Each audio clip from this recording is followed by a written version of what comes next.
Let me make my meaning abundantly and completely clear if I can. The United States floors any war, cold or otherwise. Its only desire is to live in peace and freedom and to let all other peoples live in peace and freedom.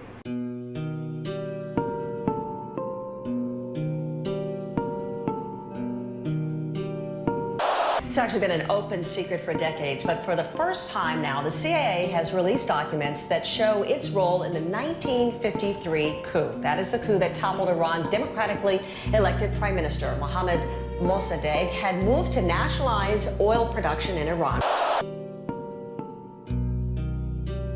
Guatemala, 1954. Flushed with success, America's secret government decided another troublesome leader must go. This time it was Jacobo Arbenz, the democratically elected president of Guatemala. From Honduras, the same country that today is the Contra staging base, the CIA launched a small band of mercenaries against Guatemala. They were easily turned back, so with its own planes and pilots, the CIA then bombed the capital. Arbenz fled and was immediately replaced by an American puppet. Nominal independence, featuring corrupt governments, became the model of choice. How and why was Patrice Lumumba murdered 40 years ago? Qui oubliera enfin les fusillades où périrent tant de nos frères, ceux qui ne voulaient plus se soumettre au régime d'injustice, d'oppression et d'exploitation. This is where CIA agent Larry Devlin lives. He was the man the American government entrusted with the murder of Lumumba. Lumumba was a danger for both the Congo and the rest of the world, in the sense that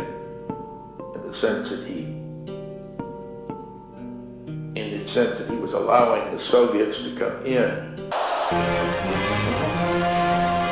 In a heavy wave of rioting in the streets of Ciudad Trujillo and in other sections of the Dominican Republic, station master for the Central Intelligence Agency, and he retired, but was still doing freelance work, if you may. And the United States government, he told me this himself, had him and another man go down to the Dominican Republic, put a tree across the road, and when the president came by, they just machine gunned him on orders from the U.S. government. Looked like in South Vietnam's capital city of Saigon on Saturday morning. The revolutionary forces had clearly moved according to a well-constructed plan, and they carried it out with skill, sealing off sections of the noisy, smoking city and neutralizing the government forces neighborhood by neighborhood. What they were trying to build was a just, equitable democracy that took control of Chile's economy from the United States and its proxies. In Santiago, General Pinochet, America's man, sent in his British-made bombers against the presidential palace. It was September the 11th, 1973.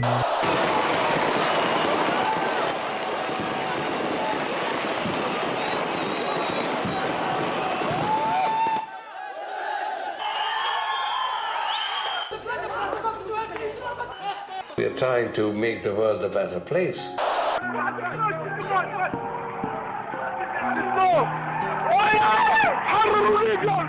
The new leader of Libya's opposition military left for Libya 2 weeks ago, unquote. Apparently, around the same time, the president signed the covert operations order. The new leader spent the past 2 decades of his life in Libya? No. In suburban Virginia, where he had no visible means of support. The latest come from Yemen. Eyewitnesses are telling CNN that there are large protests taking place outside the U.S. Embassy in the capital city of Sana'a. The CIA wants the authority to launch signature strikes. Now, signature strike means that they don't have to know the identities of those who could be killed. The issue here that I'm concerned with, and that is the fact that the U.S. and the CIA are working to overthrow the Syrian government of Assad, while Russia, a longtime ally of Assad for decades now, is working to defend or uphold this Syrian government of Assad. And this puts us in a position of a possible direct head-to-head conflict with Russia as long as the US and CIA continue down this path.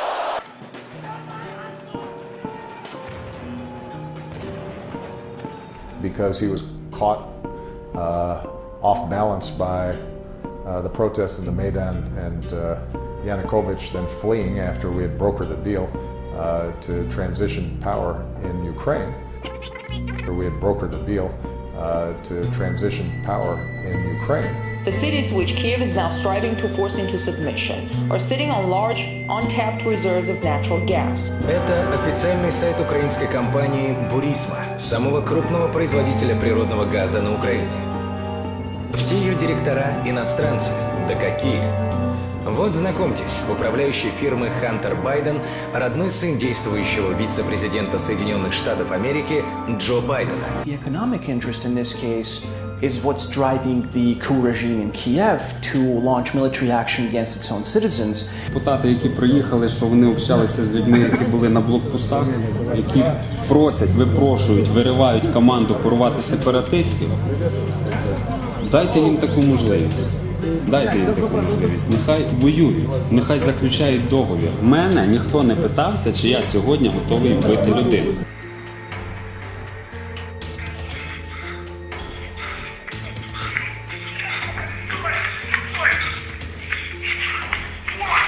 There are actually people who have gone from the U.S.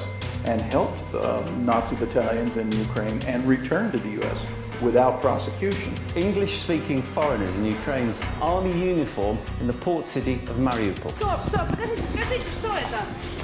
Out my face, please. And this man was caught on camera as a journalist trying to question him on the situation in the city shortly after it was shelled.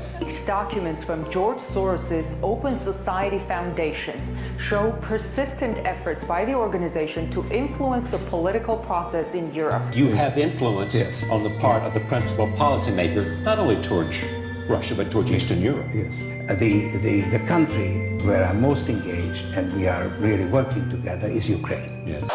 If you go back over history from the end of World War II to the present, you will see a consistent pattern followed by the United States government to bring about regime change in countries, and that is to send in well-funded non-governmental organizations, activist groups, agitators, agent provocateurs, and create massive civil unrest to destabilize and bring down a democratic government.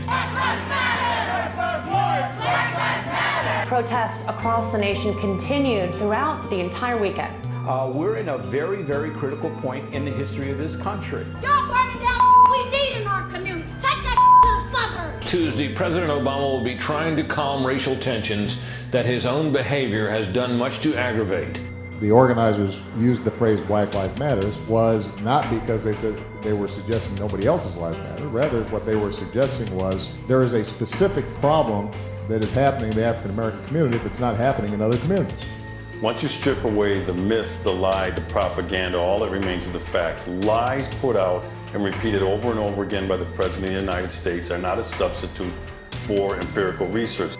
0.04% of perpetrators of black homicide are police officers, less than 0.1%, and on the other hand, 93% of perpetrators of black homicide are committed by other black people. Well, it looks like it's payday for the Black Lives Matter movement. They're cashing in $100 million from liberal groups for its talk of being a street uprising.